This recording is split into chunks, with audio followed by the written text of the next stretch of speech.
Pourquoi est-ce que tu gâches ta vie à aller en boîte de nuit? Et pourquoi est-ce que tu ne trouveras jamais la femme de ta vie?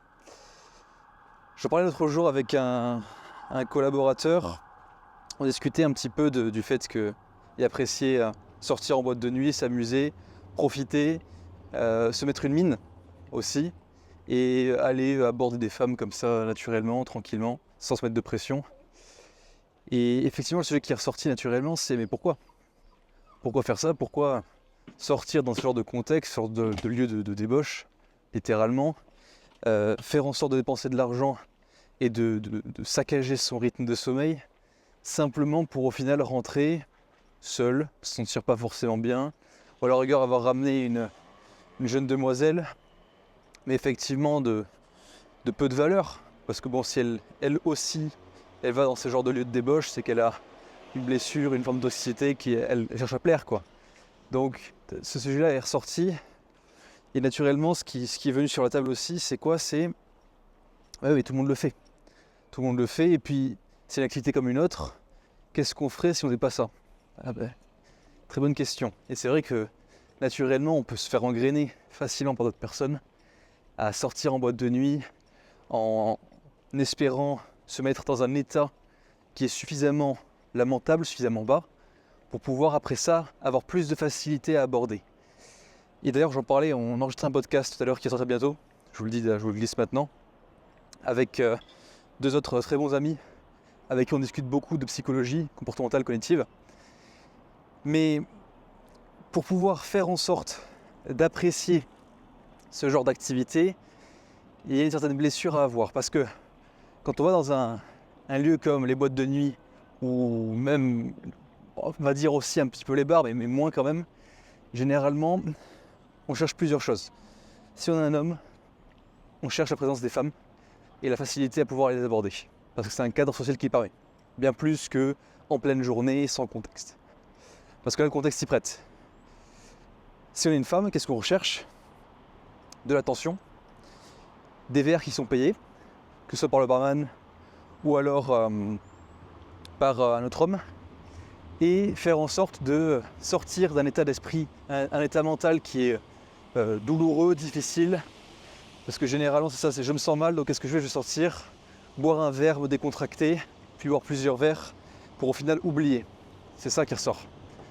Parce que aucune personne, c'est polarisant, mais aucune personne saine d'esprit ne va abuser de la boisson. Parce que la seule chose que ça apporte, ce sont des problèmes et une baisse de conscience. Sauf que celui qui cherche à fuir ses propres problèmes, et ce que ses propres blessures révèlent, dans ce cas-là, oui, ça sera échappatoire. Mais à quel prix? C'est toujours la même chose, c'est à quel prix? Donc, là, vous pouvez l'entendre directement de la manière dont je le communique à ce sujet, mais je suis complètement contre les boîtes de nuit. Et même si j'ai participé à ce genre d'activité par le passé, mais très peu, très peu, une dizaine, quinzaine de fois à tout casser. Donc, et on se rend compte plus le temps passe que vraiment le genre d'individus qui traînent dans ces endroits habituellement sont des individus qui sont avant tout blessés, en manque d'affection, et qui recherchent l'affection en fait charnelle, physique d'une autre personne pour un soir. Et Jordan Peterson disait à ce propos-là quelque chose de très intéressant, qui est que les seuls types de personnes qui acceptent, qui sont OK mentalement à l'idée que de participer à un coup d'un soir, ce sont les psychopathes, les narcissiques et les machiavéliens. Et donc pareil pour les femmes bien sûr, hein, mais dans les deux cas. Ce qui implique que effectivement oui, pour pouvoir souiller, on pourrait dire son âme et venir simplement participer à l'expérience charnelle sans tout le bagage émotionnel qui va avec une autre personne, il faudrait être bien triste. Bien triste ou alors avoir justement quelques pathologies telles que celles que j'ai nommées. Donc, et ça me pose la question du sujet, une phrase qui m'avait beaucoup marqué chez les bouddhistes, qui est que le désir et l'ignorance sont la cause de toutes les souffrances.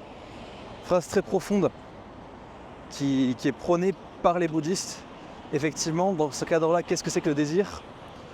Le désir, c'est le désir charnel, ainsi que l'accumulation des richesses matérielles. Ça, c'est le désir, ça. Et qu'est-ce qu'ils définissent comme l'ignorance?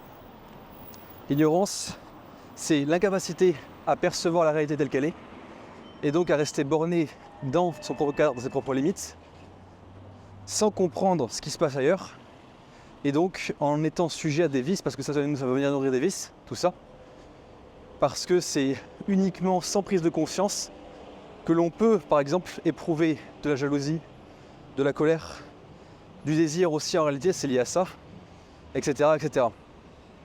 Donc, encore une fois, tout ça, c'est lié à un niveau de conscience qui est relativement faible. Donc la cause, c'est l'ignorance potentielle de qu'est-ce que ça implique que de sortir dans de tels lieux de débauche et d'assister à de telles scènes. Pourquoi choisir consciemment de se faire du mal, si ce n'est que pour venir renforcer un cycle, une blessure, un traumatisme qui persiste depuis l'enfance. Et là, on aura des détracteurs qui pourraient dire, encore une fois, oui, mais si c'est culturel, boire de l'alcool, c'est normal, c'est quelque chose qui est vraiment dans la société, que ce soit en France ou ailleurs d'ailleurs, vous me direz. Dans ce cas-là, on peut se poser la question, est-ce que la société va bien que de promouvoir le fait de boire de l'alcool? On ne peut pas dire que ce soit le cas. Et on se rend compte que le problème ne date pas de ces générations, mais des générations antérieures. Et donc c'est notre responsabilité qui est individuelle, à chacun en tout cas, que de travailler sur lui et de sortir de ses vices, de ses addictions. Parce que l'addiction va aussi refléter l'incapacité d'un individu à maîtriser ses propres énergies. Ça pareil, on en parle dans le podcast qui sortira bientôt. Mais qu'est-ce que ça incarne, l'incapacité à maîtriser ses propres énergies? Ça incarne un mal-être profond et ça incarne un individu qui ne sera jamais satisfait, plein en fait, et qui va toujours chercher à accumuler plus, que ce soit le statut social, de richesse financière. Et dans cette démarche-là, si on essaie de séduire ou de se mettre sur le marché de la séduction, généralement on aura un plaisir court terme qui peut arriver dans le fait que d'obtenir occasionnellement une expérience charnelle, et bien souvent on se rendra compte qu'on sera bien vide à la fin. Donc c'est extrêmement triste et c'est bien dommage que de devoir se souiller ainsi et de venir contribuer à une culture qui, encore une fois, promouvoit des habitudes qui sont malsaines et qui viennent renforcer des addictions et qui viennent nous détacher de notre capacité à travailler sur nous.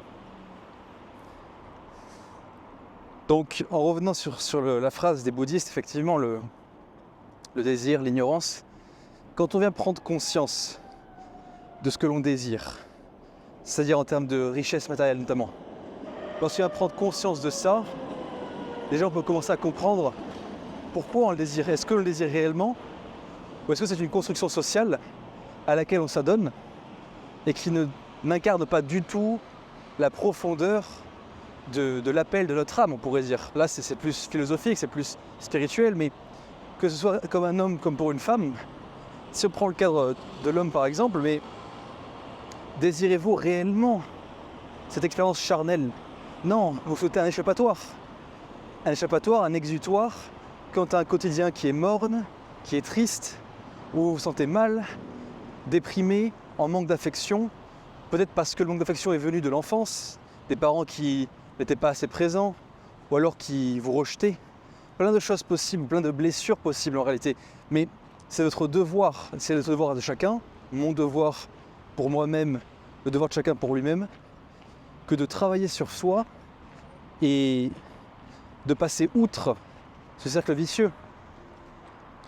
Parce que on peut se satisfaire d'une situation d'un jour à un autre et décider de ne pas regarder les conséquences de ses actions.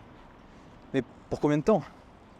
Lorsque les conséquences deviennent bien plus graves, quels impacts nous directement, que ce soit par une maladie, une pathologie ou une dépression latente, ou alors quels impacts d'autres personnes?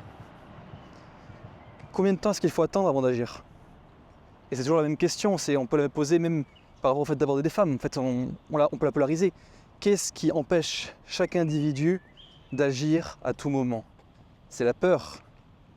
c'est la peur de l'inconnu. Et là, pour l'ego, c'est la peur de la mort de l'ego.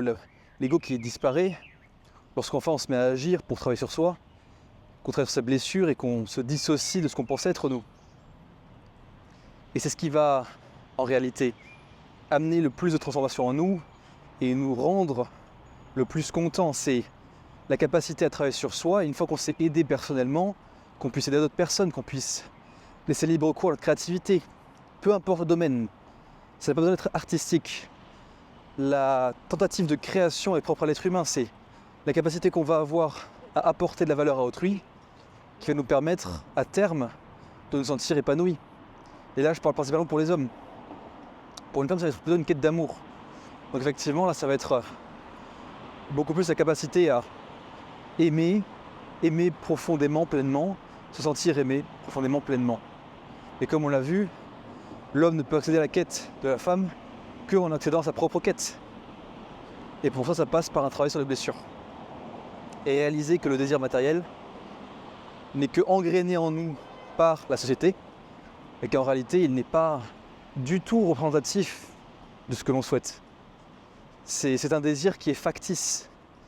Et lorsqu'on consomme constamment du contenu cheap, du contenu qui va promouvoir la promiscuité, la luxure et d'autres justement désirs qui touchent aux 5 sens, donc au désir matériel, désir du monde en réalité, c'est là généralement qu'on tombe dans les vices. Donc on est ce que l'on consomme. On est ce que l'on consomme. Si on consomme n'importe quoi alors, ou qu'on consomme disons par exemple de la nourriture de piètre qualité, on sera à l'image de cette nourriture, on sera de piètre qualité. Et les vices vont se développer naturellement et vont venir renforcer nos blessures.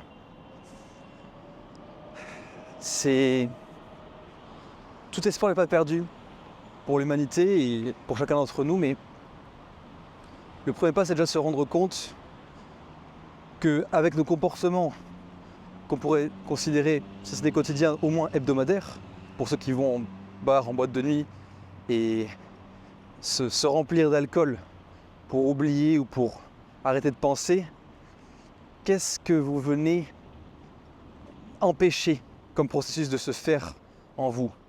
Pourquoi est-ce que vous avez besoin de ça? Pourquoi est-ce que vous avez besoin d'arrêter de penser? Qu'est-ce que vous avez besoin d'oublier? Voyez? Ou alors pourquoi est-ce que vous avez besoin de vous amuser d'une telle manière? N'y a-t-il pas d'autre manière de s'amuser et de s'amuser pleinement et de ne pas se gâcher la vie? Il y en a. Mais effectivement, lorsqu'on est dirigé, dominé par des énergies que l'on ne maîtrise pas, et là pour le coup des énergies par exemple sexuelles, alors ça ne mène à rien de bon. C'est dans la mesure et dans l'équilibre qu'on trouve son plaisir, son bonheur. En tout cas le bonheur durable. C'est bien là le sujet. Tout ça pour vous dire, si vous avez le temps, l'énergie, sortez lorsqu'il fait soleil, lorsqu'il fait beau, et voyez les femmes qui vous intéressent, et à ce moment-là, les aborder. Et vous verrez la différence complète d'intention, d'énergie que vous y mettrez, la satisfaction que vous y porterez aussi, et la qualité de l'échange qui s'en suivra. Ça demande effectivement plus de compétences. C'est pas simplement à la portée de tous comme le fait de boire 5 verres d'alcool et derrière d'essayer d'aborder les femmes en boîte. Mais vous verrez que la satisfaction aussi sera très différente et plus on progresse là-dedans, plus on va pouvoir aussi travailler sur soi et toucher à des femmes de qualité. Pensez-y, mettez-moi en commentaire si vous avez des histoires à ce sujet qui soit affirment, renforcent ce que je dis, soit infirment et rejettent ce que je dis. Parce qu'encore une fois, je ne donne que mon opinion par rapport à ce sujet. Et je suis faillible, je suis humain. Donc c'est avec plaisir que je discuterai avec vous pour voir un petit peu ce qui en ressort.